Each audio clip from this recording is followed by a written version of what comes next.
कहानी की शुरुआत होती है। हम एक लेडी को देखते हैं जिसका नाम रोज था। वो अपने हस्बैंड के साथ अपनी बेटी को यहाँ वहाँ ढूंढ रही थी। रोज की अडॉप्टेड बेटी जिसको उसने गोद लिया हुआ था, उसका नाम शेरॉन होता है, जिसके साथ कुछ दिन से अजीब अजीब हादसे हो रहे थे। थोड़ी देर बाद रोज देखती है कि शेरॉन वाटरफॉल पानी के झरने में कूदने ही वाली थी। तभी फौरन से रोज ने आकर अपनी बेटी को बचा लिया था। शेरॉन बस बार बार यही बोल रही थी, साइलेंट हिल, साइलेंट हिल। रोज के हस्बैंड को ये लगता है कि उनकी बेटी को डॉक्टर की जरूरत है, पर रोज ने साइलेंट हिल जाने का फैसला कर लिया था ताकि वो जान सके कि उसकी बेटी बार बार साइलेंट हिल का नाम क्यों ले रही है। ये दरअसल एक टाउन का नाम था जो काफी अरसे से सुनसान था। रोज का हस्बैंड उसे वहाँ पर जाने से बहुत मना करता है, लेकिन रोज नहीं मानती। वो अपनी बेटी को लेकर साइलेंट हिल की तरफ निकल पड़ी थी। उन्हें जाते हुए रात हो गई थी। गाड़ी में फ्यूल भी खत्म हो जाता है तो रोज एक गैस स्टेशन पर रुकती है। वहाँ पर एक लेडी पुलिस ऑफिसर भी आ गई थी। लेडी ऑफिसर शेरॉन से बात करने की कोशिश करती है,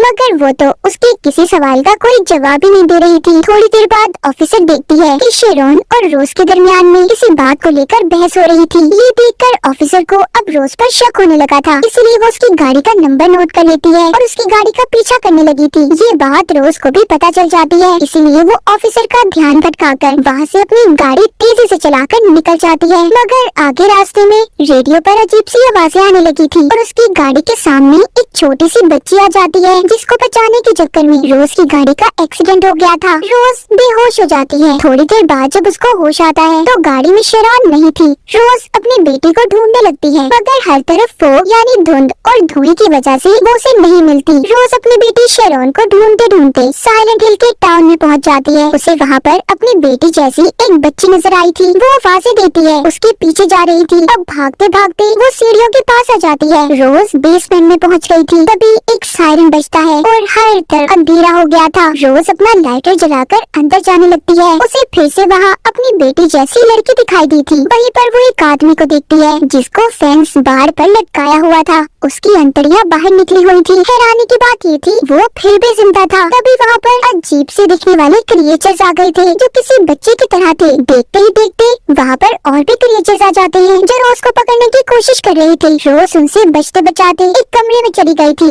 और गिरकर बेहोश हो जाती है। थोड़ी देर बाद वो सभी क्रिएचर्स जो रोज को पकड़ने आ रहे थे कुछ ही देर में गायब हो जाते हैं। कुछ वक्त के बाद रोज को भी होश आ गया था। वो दोबारा से टाउन में अपनी बेटी को ढूंढने लगती है। तभी उसके सामने गहरी खाई आ गई थी जो बिल्कुल टाउन के दरमियान में थी। जब रोज उस खाई में देख रही थी तो अचानक से उसके पीछे एक औरत आ जाती है। रोज अब उसको अपनी बेटी की तस्वीर दिखाकर उसके बारे में पूछती है जो उसने अपने लॉकेट में डाली हुई थी। अजीब बात ये थी कि वो औरत शेरॉन को अपनी बेटी समझ रही थी और रोज से वो तस्वीर लेने की भी कोशिश करती है, लेकिन रोज उस औरत से डर जाती है और जैसे तैसे करके वहाँ से भाग गई थी। दूसरी तरफ हम रोज के हस्बैंड को देखते हैं जो रोज और अपनी बेटी की तस्वीर को लेकर उन्हें ढूंढ रहा था। इधर टाउन में रोज वापस से अपनी गाड़ी के पास आ जाती है जहाँ पर उसे अपनी बेटी शेरॉन की ड्राइंग मिली थी जो कि एक स्कूल की थी। तभी वहाँ पर पुलिस ऑफिसर भी आ जाती है जो अब तक रोज का पीछा कर रही थी। अब जब वो शेरॉन को रोज के साथ नहीं देखती तो उसे लगता है कि रोज ने अपनी बेटी को मार दिया है या फिर उसके साथ कुछ गलत किया है, इसीलिए पुलिस ऑफिसर ने उसे गिरफ्तार कर लिया था।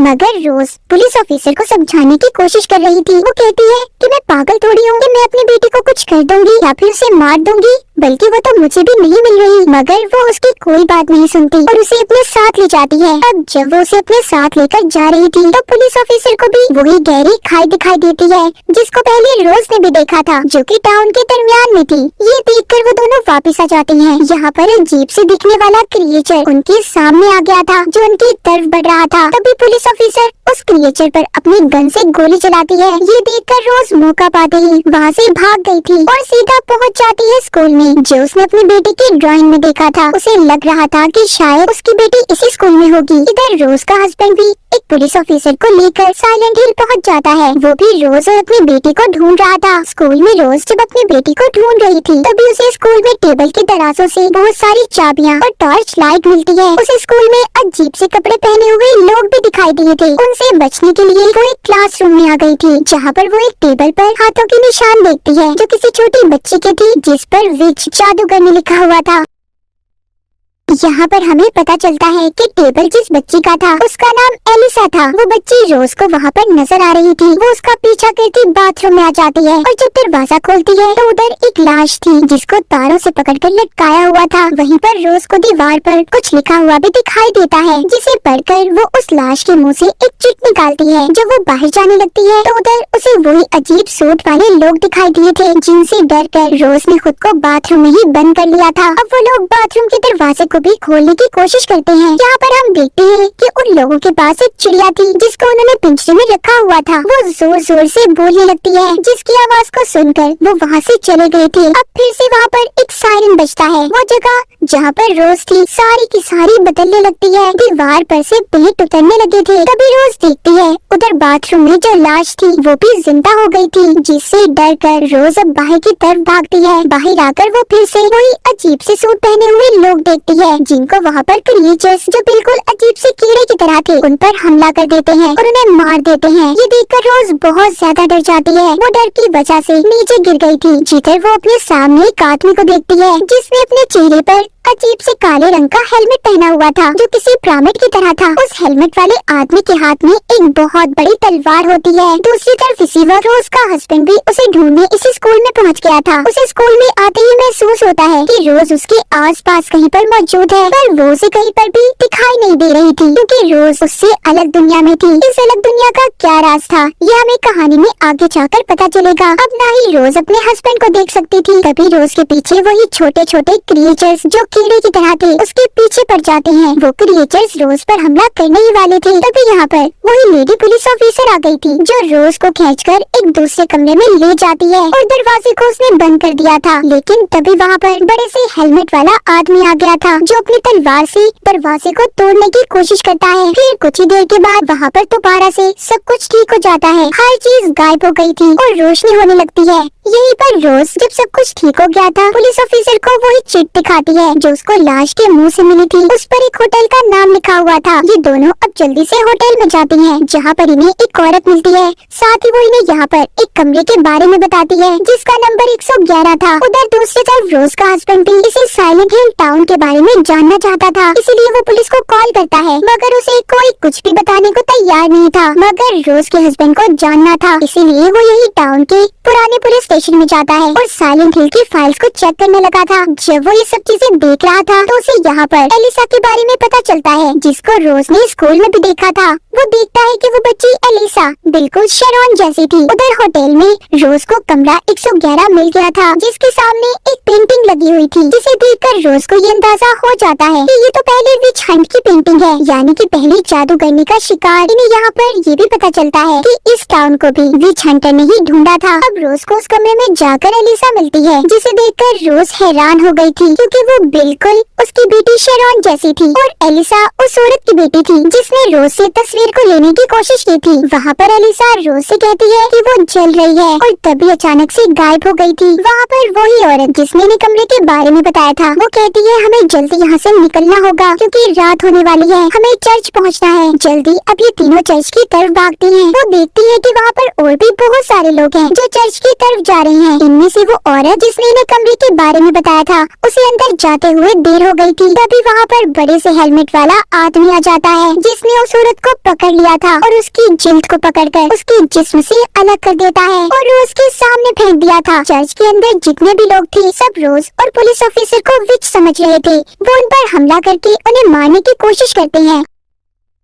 अब पुलिस ऑफिसर यहाँ पर अपनी गन चलाती है जिससे सभी पीछे हट गए थे। दूसरी तरफ हमें रोज का हस्बैंड दिखाया जाता है जो कि ऑर्फनेज में था। ऑर्फनेज जहाँ पर उन बच्चों को रखा जाता है जिनका इस दुनिया में कोई ना हो। वो जाकर नन को एलिसा की तस्वीर दिखाकर उसके बारे में पूछता है क्योंकि वो बिल्कुल उनकी बेटी शेरॉन की तरह दिखती थी, जिसे देखकर नन डर गई थी और कुछ भी बताने से मना कर देती है। पुलिस ऑफिसर भी यहाँ पर रोज के हस्बैंड को समझाता है कि देखो इन सब के बारे में भूल जाओ, तुम्हें कुछ भी नहीं पता चलेगा। अगर तुमने बार बार ये जिद की या फिर जानने की कोशिश तो मैं तुम्हें जेल में बंद कर दूंगा। उधर रोज जो के चर्च में थी अब वो सीनियर प्रीस्ट से मिलती है, उससे अपनी बेटी के बारे में पूछती है और मदद मांगती है। प्रीस्ट लेडी कहती है कि मैं तुम्हारी कोई मदद नहीं कर सकती, शायद तुम्हारी बेटी अब डेविल यानी शैतान के पास है। ये सुनकर रोज डर गई थी। वो अपनी बेटी को किसी भी हालत में वापस लाना चाहती थी, इसलिए वो डेविल से मिलने का फैसला करती है। वो प्रीस्ट रोज को एक सुनसान बिल्डिंग में लेकर जाती है, जहाँ पर उनका ये मानना था कि इधर डेविल रहता है। डेविल के कमरे में जाने का रास्ता रोज ने याद कर लिया था, मगर यहाँ पर लेडी प्रीस्ट को रोज का लॉकेट मिला था, जिसमें शेरॉन की तस्वीर थी, जिसे देखकर उन्हें अब ये लगता है कि रोज भी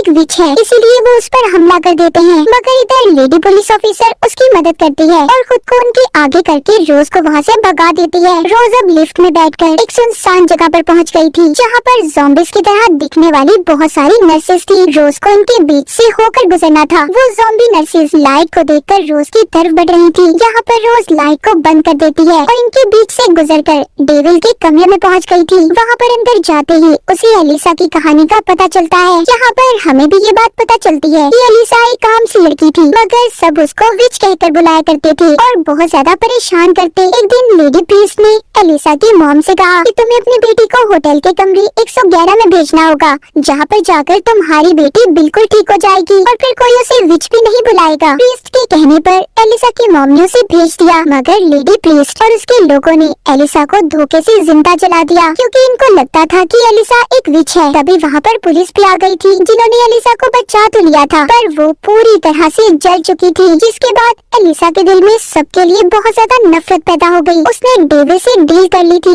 यानी कि एक समझौता। उसने अपनी आत्मा को डेविल के हवाले कर दिया। लेडी प्रीस्ट और उसके लोगों को एक अलग ही दुनिया में फंसा दिया था, जहाँ से अब वो ना तो कभी बाहर जा सकते थे और ना ही मर सकते थे। और इसी दुनिया में रोज भी कैद हो गई थी। अब इस दुनिया में एलिसा रोज को बताती है कि शेरॉन तुम्हारी बेटी मेरी ही अच्छी साइड है, जो मेरे मरने के बाद पैदा हुई, जिसको ऑर्फनेज की बाहर रखकर कोई चला गया। एलिसा बताती है कि अब तुम्हारी बेटी की जान खतरे में है। वो लेडी प्रीस्ट को मिल गई है, जो उसे मेरी तरह ही जलाने चर्च में लेकर गई है, क्योंकि उसे लगता है कि मैं जिंदा हो गई हूँ। तुम्हें अपनी बेटी को बचाना होगा। और अब एलिसा रोज के अंदर चली जाती है, ये कहकर कि तुम्हें वहाँ जाकर सब कुछ सच बताना है, जो भी तुम मेरे बारे में जान चुकी हो। उधर चर्च में लेडी प्रीस्ट सबसे ये कह रही थी कि शेरॉन को अगर हम जला देंगे तो दुनिया से बुराई खत्म हो जाएगी। जिसके बाद वहाँ के लोग सबसे पहले लेडी पुलिस ऑफिसर को जिंदा जला देते हैं और फिर शेरॉन को जलाने ही वाले थे। तभी उधर रोज आ जाती है, जो सबको ये बता रही थी कि लेडी प्रीस्ट ने एक मासूम बच्ची को जलाया था, जिस वजह से तुम आज काली दुनिया में कैद हो। मगर रोज की बातों पर कोई यकीन नहीं करता और लेडी प्रीस्ट भी गुस्से में रोज को चाकू मार देती है। जैसे ही उसका खून निकलने लगता है, उसके अंदर से एलिसा बाहर आ गई थी और साथ ही उसका जला हुआ रूप भी आ जाता है। तभी यहाँ पर तेज धार तारे सभी को मारने लगती हैं। प्रीस्ट को भी